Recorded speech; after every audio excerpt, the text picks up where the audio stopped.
Welcome to the channel, folks. Today I'm going to show you how to make char cloth. And I've got the basic things that I need here. First off is denim. I would much rather use denim than a t-shirt or other materials. You need something that's 100% cotton. Otherwise, a spark won't take very well in nylon or any other synthetic fabric. It just doesn't work the same. Cotton works best.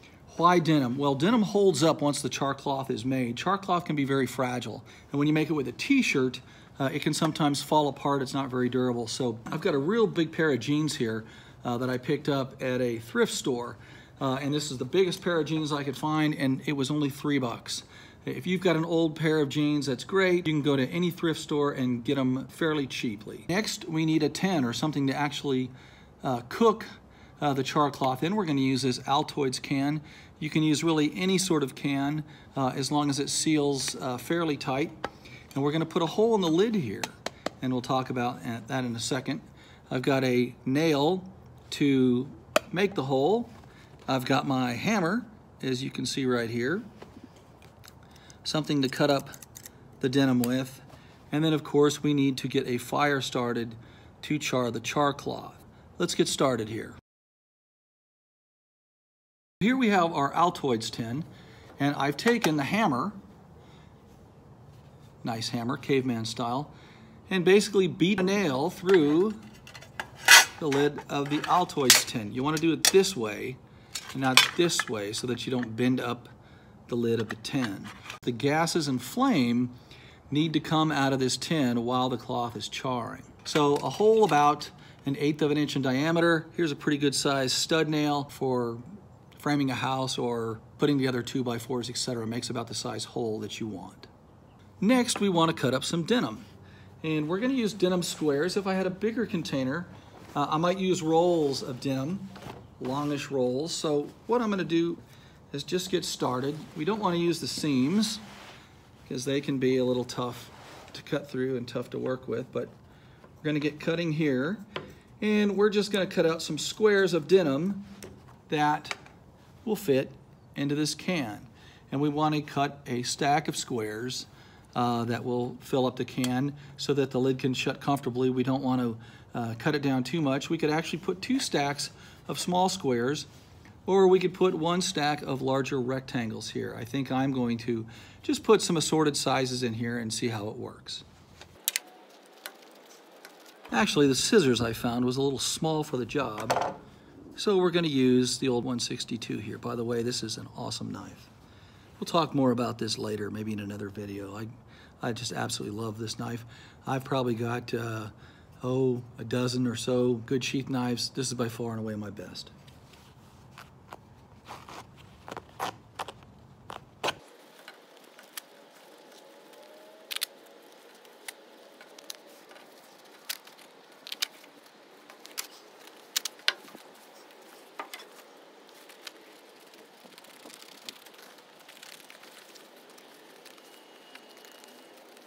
Here we've got a nice sized piece of denim cloth to work with, and I'll process this, i.e. cut it up in squares to fit into the Altoids can.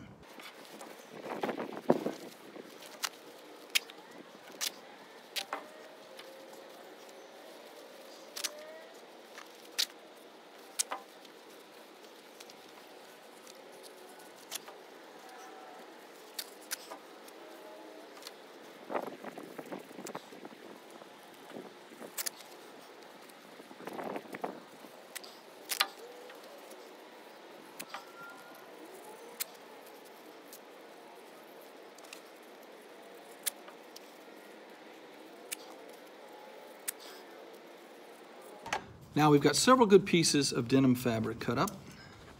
You can see there is a pile, and I can about get that pile into here.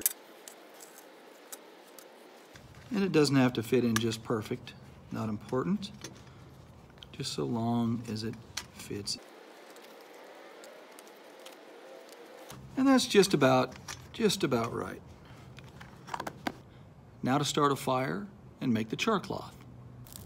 I've started a small fire here using a ferrocerium rod, the 90-degree spine of my knife striking against the rod, and some tinder. And we've got a small fire here.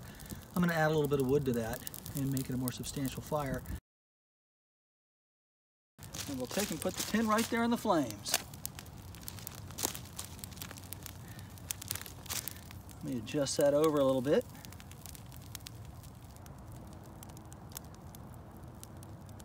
You can see a flame shooting out of the hole in the middle of the Altoids tin.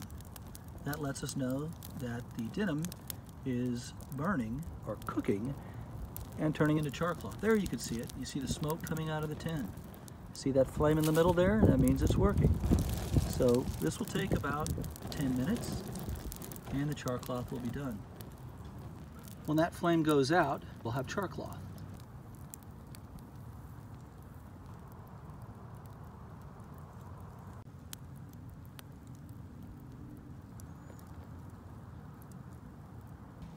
Now that can is going to be mighty hot, so I'm going to use these sticks to take it out of the fire and let it cool.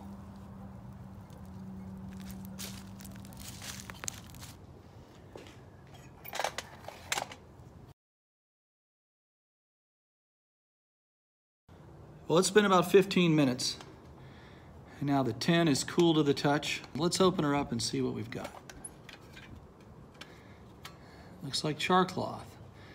You want to go through this and make sure that it's all cooked thoroughly all the way through. And it does appear to be that way. If this would have been char cloth made out of t-shirt material, cotton t-shirt material, it would be a lot more fragile than this. This is a lot more durable. And in a minute, we'll see how it likes taking a spark. It's important to store your char cloth in a plastic baggie, a little Ziploc bag, a little medicine bottle, a pill bottle with a snap lid, an old film canister, something that's going to keep it watertight. You do not want moisture getting in on this char cloth or it won't take a spark. Properly used, char cloth is great for starting fires, and you can start a fire with just a very little piece. What we've made today will last you quite a while. So I've got one piece of char cloth. This is about 1 inch square. I've got my ferrocerium rod, and I've got my Benchmade 162. Now, the nice thing about this knife is it doesn't have a coated blade. And the spine of the blade is at a 90-degree angle. It's almost sharp. It's great for scraping bark off of trees, making tinder, and for striking a fire stick. So let's give this a try and see if we can't get a spark on it.